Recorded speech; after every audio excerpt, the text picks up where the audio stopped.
వాస్తవానికి యోర్దానును దాటబోతున్నావని ప్రభు చెప్పాడు. దహించు అగ్నిగా ఆయనే ముందు నడిచాడు. శక్తిగల మందసమై ఆయనే తన ప్రజల ముందు బయలుదేరాడు.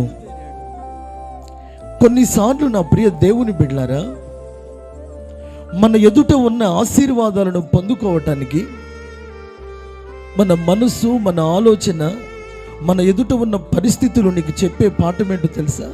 నీ వల్ల కాదు, నువ్వు అడుగు వేయలేవు, అద్దరికి చేరలేవు.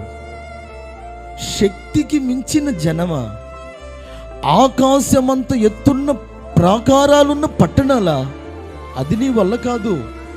ఏదో అవి లేఖనాల్లో రాయబడిన అక్షరాలు, ఏదో ప్రసంగికుల ప్రసంగాల్లో నుంచి కలుగుతున్న ప్రత్యక్షతలు, అంత నీకు లేదు. నువ్వు ఎప్పుడు ఇలాగే ఉంటావని నీ మనస్సాక్షిలో నుంచి ఒక స్వరం వినబడిన, దుష్టుడే నిన్ను అలాగ గట్టిగా పట్టుకున్నా, నా దేవుడు దాటబోతున్నావని చెప్పిన దేవుడే తగిన కృప ఇచ్చిన దేవుడై ఉన్నాడు, తగిన శక్తినిచ్చిన దేవుడై ఉన్నాడు, తగిన సహాయం చేయు దేవుడై ఉన్నాడు.